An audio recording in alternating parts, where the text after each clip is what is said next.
ভগবানের শরণ এলেন, তখন ভগবানের বরাহ অবতার হলো। বরাহ অবতার মানে হলো শুকর অবতার। শুকর কেন হলো? ধরতে গেলে মাটি, আবার জলে ডুবে গেছে, তা শুকর জলেও থাকতে পারে, মাটির ভিতরেও থাকতে পারে।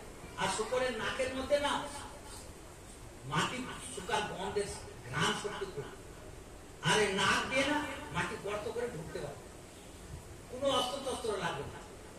হ্যাঁ, সেই শুকর যখন ধরতি দুকে খুঁজে খুঁজে জলের মধ্যে ঝাঁপ দিলেন, সে পাতালে গিয়ে ধরতি দুকে লুকায় রাখছে সেই হিরণ্যকশিপু। হিরণ্যকশিপু হিরণ্যাক্ষ লুকায় রাখছে হিরণ্য গাছ থেকে সেই ধরতি দেবীকে নাকের মধ্যে নিয়ে উপরে রাখলেন, ধরতি দেবী আবার ডুবে যাবে। আবার অনন্ত দেবকে স্মরণ করলেন, বাসুকি না সে এসে ধরতি দেবীকে পিঠে ধারণ করলেন। আবার ছুটে গেলেন সেই সমুদ্রের মধ্যে ঝাঁপ দিয়ে সেই বরাহ দেব। কোথায় সেই হিরণ্যাক্ষ বলে সমুদ্রের মধ্যে যুদ্ধ লেগে গেল। যুদ্ধ করতে করতে বরাহদেব গাকে ঝেড়ে দিলেন, তার গায়ে লোমকূপ থেকে কুশ গাছের আর দুর্বার সৃষ্টি হল। আর সেই বরাহদেব ওই জন্য পূজা পাঠে যজ্ঞতে ওই কুশ না হলে পূজা হয় না। যজ্ঞ পুরুষ হলে সেই বরাহদেব হিরণ্যাক্ষের সঙ্গে যুদ্ধ করে, আর সেই তথাপি হিরণ্যাক্ষ সেই বরাহদেবকে দেখে ভগবান তার জ্ঞান পায়, মহা বলে হিরণ্যাক্ষকে বধ করে দিলেন বরাহ। বধের কাহিনী অনেক বিরাট দিয়েছে, শর্টে বলতেছে। তারপরে তিনি জলের উপরে উঠে আসলেন সারা সংসারকে রক্ষা করার জন্য। ওই যে ধরতে দেবীর স্পর্শ হয়ে গেল, ধরতে দেবীর একটা সন্তান হয়েছিল, তার নাম হল নরকাসুর। তো ভগবানের সন্তান আবার অসুর বলে, হ্যাঁ ভগবানের সন্তান ভালো ছিল, কিন্তু বানাসুরের সঙ্গত করলো, তো ভগবানের সন্তান হয়ে অসুর, তার নাম হল নরকাসুর। নরকাসুরের কাহিনী সে দ্বারকা লীলাতে আছে বলবো। এখন এদিকে বাড়ি আসলেন, বাড়িতে সেই হিরণ্যকশিপু থাকলেন বলে, আরে বিষ্ণু আমার মহাশত্রু, আমার ভাইকে বধ করে। বিষ্ণু কোথায় বলে গদা ঘুরতে ঘুরতে সমস্ত দেবতা গুলোকে পিটাইতে শুরু করছে। ইন্দ্রকে ধরে নিয়ে আসে, তার ভয় বেঁধে রাখছে। ইন্দ্র, বরুণ, চন্দ্র সব ভয়ে পালাচ্ছে যেদিক ওদিক, আর সর্বরাজ্য দখল করে নিল। আর হিরণ্যকশিপু এরকম করতে করতে যখন চতুর্দিকে দেবতারা ভয়ে পালাচ্ছেন, বলছে অমর বর লাভ করতে হবে, তারপরে এই বিষ্ণুকে বধ করতে হবে। বিষ্ণুকে বধ করতে হলে আগে অমর বর লাভ করতে হবে। অমর বর লাভ করতে হবে। তখন এই ব্রহ্মার তপস্যা করতে 10,000 বছর তপস্যা করতে গেছে। কিন্তু ওখানে একটা কারণ আছে। কি কারণ? না, যখন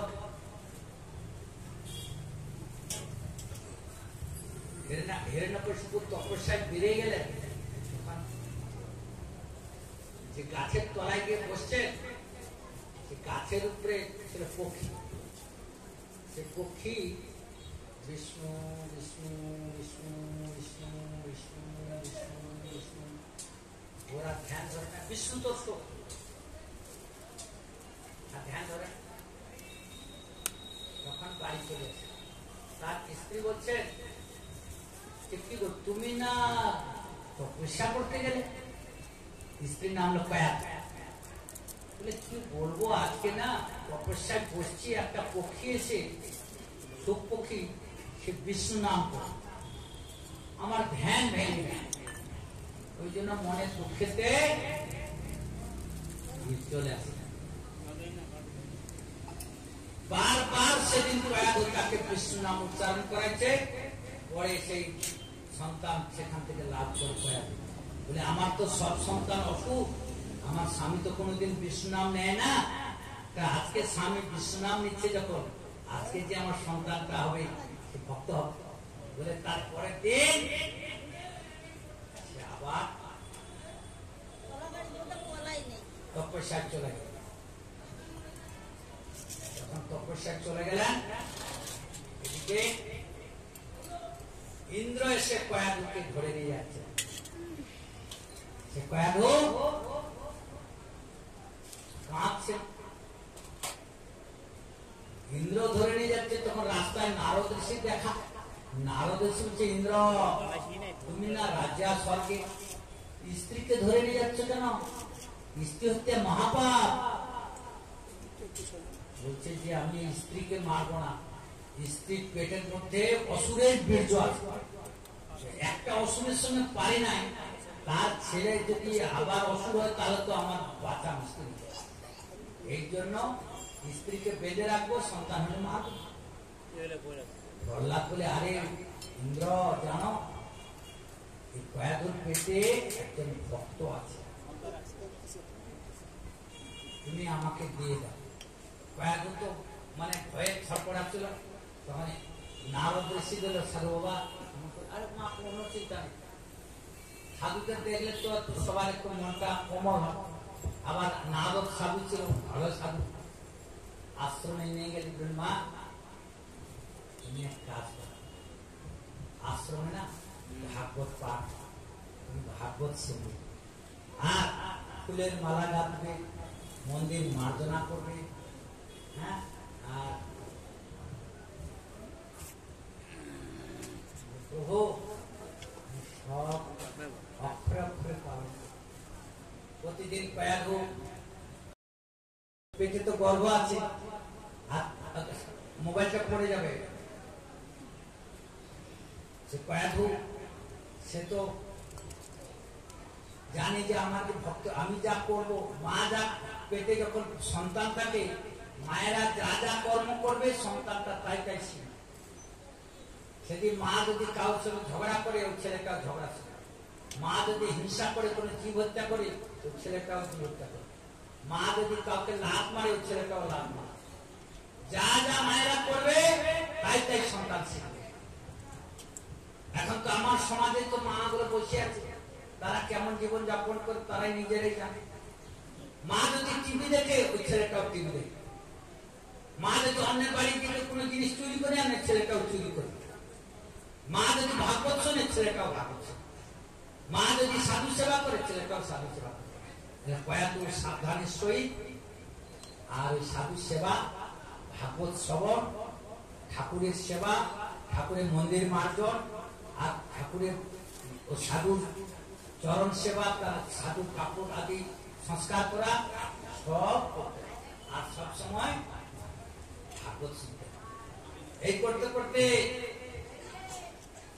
10 মাস হয়ে গেল। তখন কয়াধু চিন্তা করছি যে আমার ছেলেটা তো আমি জানি ভক্ত, কিন্তু আমার স্বামী তো ভক্তকে দেখতে পারে।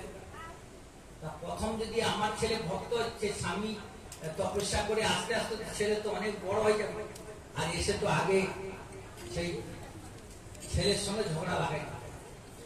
তাহলে কি করতে হবে না,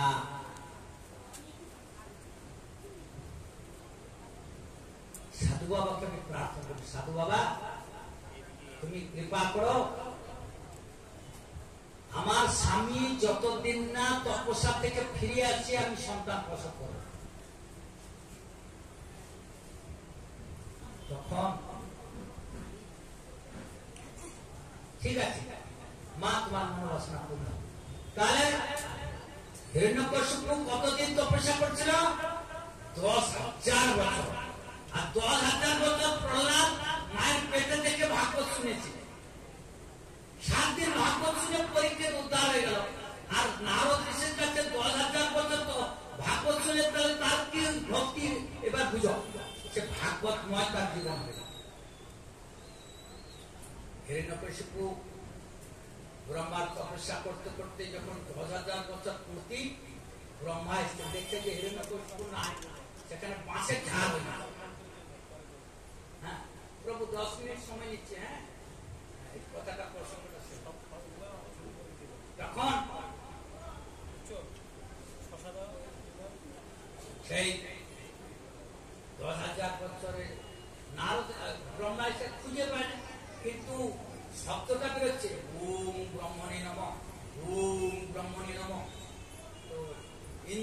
বৃষ্টি দাও, বৃষ্টি দেওয়ার পর সে মাটি টাটি ধুয়ে চলে এলো, বাঁশের ঝাঁটা উল্টায় গেল, তার তলা থেকে শুধু হাড্ডি গুলো আছে, আর কিছু নেই। সেখান থেকে শব্দ হচ্ছে ব্রহ্মণে নমঃ। ব্রহ্মা শুভ দৃষ্টি করেন, শরীরে মাংস আদি সব সঞ্চার হয়ে গেল, ইন্দ্রিয় সঞ্চার হয়ে গেল। তখন ব্রহ্মাকে দেখে হিরণ্যকশিপু প্রণাম করলেন। ব্রহ্মা বলে, তথাস্তু, কি চাও বেটা, তুমি এতদিন আমার ভজন করছো? বলে, প্রভু আমাকে অমর বর দাও। বলে, এই মর্ত লোকের কোন জীব অমর, তোমাকে কোথা থেকে? তাহলে আমি যা যা চাইলে দেবে তো? বলে, হ্যাঁ। বলে, দিনে মরবো না, বলে তথাস্তু। বলে, রাতে মরবো না, বলে তথাস্তু। উপরে মরবো না, বলে তথাস্তু। বলে, নিচে মরবো না, তথাস্তু। হ্যাঁ, তোমার কোন সৃষ্টি জীবের হাতে মরবে না, বলে তথাস্তু। বলে, অস্ত্রে মরবে না, তথাস্তু। আঘাতে মরবে না, ঘরে মরবে না, তথাস্তু। বাইরে মরবে, তথাস্তু। যা যা বলছে সব ব্রহ্মা বলে, হ্যাঁ হ্যাঁ। ব্রহ্মা মূর্খ, আমি তো অমর। অসল লোকের বুদ্ধি। বাস, সেই ব্রহ্মার তখন বর নিয়ে বাড়িতে এসে আর গদা ঘোরানো শুরু করলো, চতুর্দিকে উৎপাত শুরু করলো। সুজন ব্যক্তি, ব্রাহ্মণ, গো আদি দেবতা সবাইকে অস্থির করা শুরু করলো। এমন সময় কয়াদুতার প্রহ্লাদকে জন্ম দিল। এখন বাড়িতে যদি সন্তান জন্ম হয়, পিতা মাতার আনন্দ হয়। প্রহ্লাদের বাবা হিরণ্যকশিপু দেখছে, আমার পুত্রটা তো খুব সুন্দর হয়েছে, তাকে খুব আদর টাদর করলো, হ্যাঁ চুমু টুমু খেল, একটু বড় হল।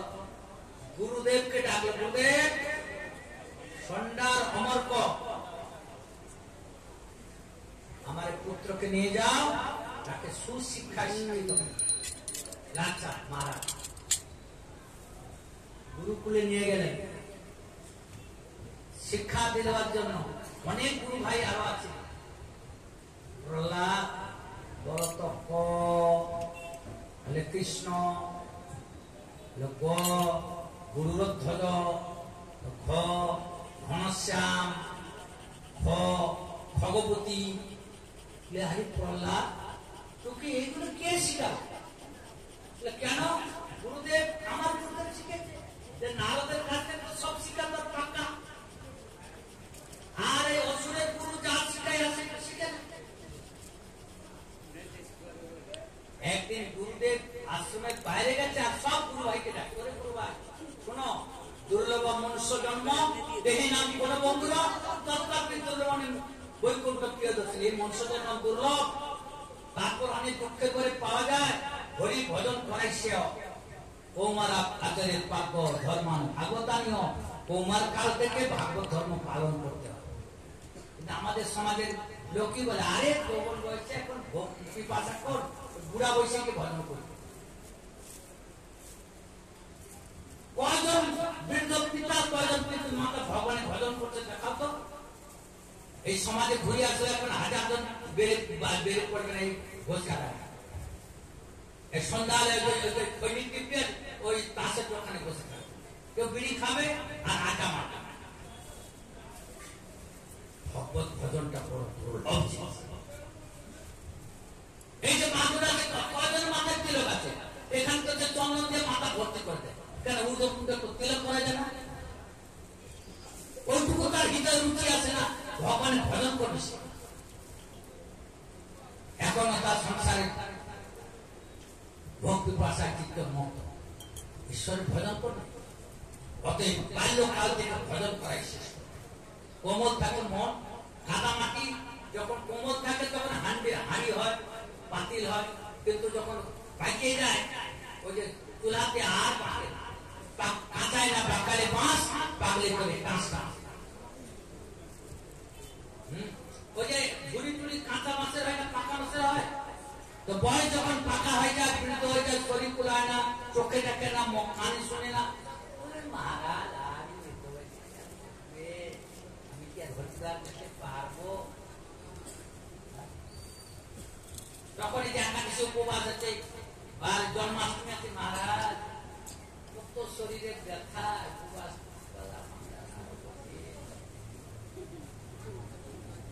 কি সত্যি না মিথ্যা? এই জন্য বাল্য অবস্থা থেকে ভজন শুরু করতে হবে।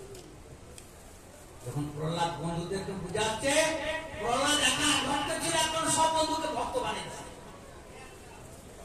যখন ভক্ত বানিয়ে দিচ্ছে, তখন গুরুদেব যখন আশ্রম ফিরে আসছে, দেখছে কি একা প্রহ্লাদ কৃষ্ণ করতো, সব বন্ধুরা মিলে হরে কৃষ্ণ কৃষ্ণ কৃষ্ণ হরে হরে হরে রাম হরে রাম রাম রাম হরে হরে। সবাই এখন নৃত্য করা শুরু করে দিচ্ছে। গুরুদেব বলে হরে হরে, প্রহ্লাদ তো সবার মাথা বিগড়ে দিচ্ছে। মহারাজের কাছে নিয়ে যায়, মহারাজ ও প্রহ্লাদকে নিয়ে আসছো, কোলে বসায় প্রহ্লাদকে খুব আদর করছে। বেটা, গুরুদেবের কাছে কি বিদ্যা শিখে আসছে আমাকে বলো। বাবা হে অসুর মর্য, বলে বাবাকে প্রণাম করো। রে অসুরের মধ্যে তুমি বড় অসুর। এই কথা শুনলে তো সাধারণ লোক গালে রেগে যাবে, কিন্তু হিরণ্যকশিপু বুঝতে পারে, তাকে বড় অসুর বলার সাথে সাথে সে আনন্দ লাভ করলো। হ্যাঁ, তারপরে শ্রবণম কীর্তনম বিষ্ণু স্মরণম পাদ সেবনম অর্চনম বন্দনম দাস সক্ষ আত্মে ইতি পুনিসার্বিতা ভক্তি চেন লক্ষণা। শ্রবণ কীর্তন স্মরণ আদি নবেদা ভক্তিতে বিষ্ণুর আরাধনায় হলো শ্রেষ্ঠ শিক্ষা লাভ করছি। বাবা তোকে সাম দাম দণ্ড ভেদ রাজনীতি অর্থনীতি ধর্মনীতি সবনীতি আর তুই এগুলো কিছুই শিখলি না। আর তুই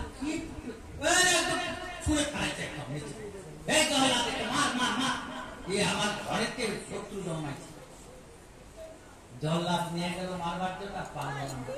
প্রহ্লাদের মুখ থেকে ছেড়ে দিল, হাতের পায়ের তলায় ফেলাই দিল, পাগলা হাতে পিঠে করে নিয়েছিল। হাত পা বেঁধে পাহাড় থেকে ফেলাই দিল, প্রহ্লাদ মরল না। বিষ খাওয়াই দিল, প্রহ্লাদ মরল না। যদি কেউ প্রশ্ন করে বিষ খাওয়ার জন্য মরল না, মানে যখন প্রহ্লাদকে হাতে যা দেয় সে তো ভগবানকে ভোগ লাগা। আমরা যে গৃহস্থের বাড়ি থেকে অন্ন নিয়ে আসি, ভিক্ষা মেঘে নিয়ে আসি, চাল ডাল ফলমূল, টোটাল বিষয় বিষ। বিষয় লোক একটা ফল দেয়, কত কাম না করে সাধু বাবা রোগ আছে, শরীরে রোগ আছে, বেটাটা বড় কুচি মেয়েটাকে আছে, সাধু বাবা আসে বিষয় বিষ। ঠাকুরকে তুলসী দিয়ে ভোগ লাগে, তো ভগবান দেখছে যে আমার ভক্ত তারা ব্রত করে রাখতে কিছু পাবে ফলমূল টুল, একে আশীর্বাদ শুভ দৃষ্টি দিয়ে তাকে শুদ্ধ করে অমৃত বানায়। প্রহ্লাদ সেই ভোগ লাগাল, হে ভগবান তুমি গ্রহণ করো। আর প্রহ্লাদ পান করছে সে বিষ অমৃত। ভগবানের কৃপা, ভগবান বিষ নিয়ে অমৃত দিয়ে প্রহ্লাদ সেই বিষকে মরল। শত চেষ্টা করে যখন প্রহ্লাদ মরল না, তখন হিরণ্যকশিপু বলছে, আরে প্রহ্লাদ তোর বিষ্ণু কোথায় থাকে? কেন বাবা, আমার বিষ্ণু সর্বত্র, সর্বত্র দেখতেছি আমার বিষ্ণু। আমাদের এই যে খাম্বাটার ভিতরে বিষ্ণু আছে? হ্যাঁ, তিনি পাথরের মধ্যে আছে, হৃদয়ের মধ্যে আছে, বৃক্ষের মধ্যে আছে, পশুর মধ্যে আছে, তোমার ভিতরে আছে, আমার ভিতরে আছে। তাই আজকে বিষ্ণুকে আমি মানি। পরে সন্ধ্যার সময় সূর্য ডুবে গেছে, এদিকে অন্ধকার হয়নি, এক মুষ্টি দিয়ে ওই খাম্বার মধ্যে একবারে সজোরে মারলো, আর খাম্বাটা হুড়মুড় করে পড়ে গেল। সেখান থেকে নরসিংহদেব বেরিয়ে পড়ল। জয় ভগবান সিংহদেব কি। তাহলে সেই নরসিংহদেব বেরিয়ে আর হিরণ্যকশিপুর সঙ্গে যুদ্ধ করা শুরু করল। হিরণ্যকশিপু দেখছে এটা ভগবান না, এটা ভগবান না, এটা কোনো প্রাণী। যুদ্ধ করতে করতে কখনো হিরণ্যকশিপু দেখো একটা বিলাই ইঁদুরকে ধরে, ইঁদুরটার সঙ্গে খেলে বিলাই কতক্ষণ, তারপর মারে। হিরণ্যকশিপুর সঙ্গে নৃসিংহদেবের অনেকক্ষণ খেলাধুলা হয়। কখনো হিরণ্যকশিপু পিছায় যায়, কখনো নরসিংহদেব পিছায় যায়। এই করতে করতে আর নরসিংহদেব হুঙ্কার করে, বিরাট তার ভয়ঙ্কর রূপ, মাথাতে তার বিশাল সিংহের মতন, হাতে বড় বড় নখ, দাঁত বড় বড়, আর দেহেতে তার নারায়ণের রূপ। আর দেখছে যে সেই গদা নিয়ে যুদ্ধ হলো, কখন গদা ভেঙে যায়, কখন হাতে হাতে যুদ্ধ হলো। হতে হতে হতে হতে যখন দেখছে দেবতারা অসুরা চতুর্দিক থেকে দুন্দুবি বাজছে, পুষ্প বৃষ্টি হচ্ছে, আর দেবতারা দেখছে যে হায় প্রভুর একটু ভয়ঙ্কর রূপে চতুর্দিকে থরথর করে কাঁপছে, চতুর্দিকে একদম অস্থির হয়ে যাচ্ছে সবাই যে আমরা তো ভগবানের এত রূপ দেখেছি, এই ভয়ঙ্কর রূপ আমরা কোনোদিন দেখি। জয় নৃসিংহ ভগবান কি, নৃসিংহ ভগবান কি। ভগবান ভক্তরা যখন বিপদে পড়ে ভগবান নৃসিংহদেবকে ডাকবে, তখন তার সর্ব বিপদ তিনি রক্ষা করেন।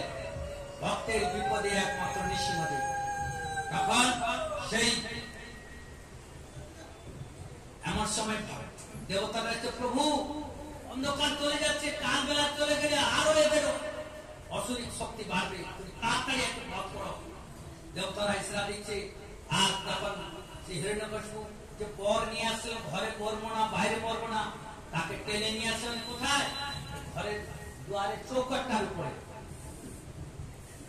অনেক মায়েরা আছে চৌকাটে বসে খায়, বাচ্চাকে দুধ দেয়, মুখ মুখ কর্ম করে, গপ করে, হ্যাঁ গুজব করে। দুটা বান্ধবী আসলে ওই চৌকাটের মধ্যে বসে পড়ে, কিন্তু কখনো চৌকাটের মধ্যে বসলেন না। চৌকাটের মধ্যে নৃসিংহদেব বসে পড়লেন, আর উপরে না নিচে না, তিনি হাঁটুর মধ্যে শোয়াই দিলেন।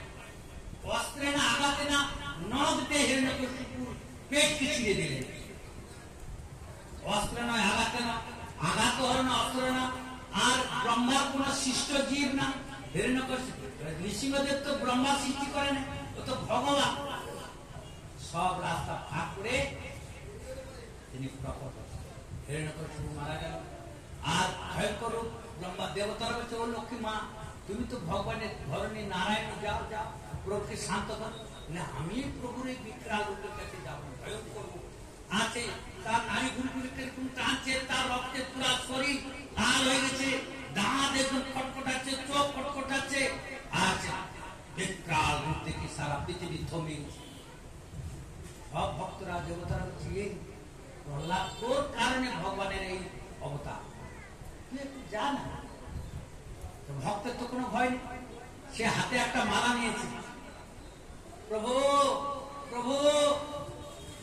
আর যখন প্রহ্লাদকে দাঁড়িয়েছে, নৃসিংহদেব তার বাবাকে ফেলে দিয়ে আর প্রহ্লাদকে নিয়ে কোলে বসেছে। উগ্র অনুগ্রহায় সমক্তানাম্নি কেশরী, কেশরী সমতান অন্য সাউগ্র বিক্রম। যেরকম সিংহ তার শত্রু আসলে তো উগ্র রূপ, কিন্তু তার বাচ্চা যদি পাশে আসে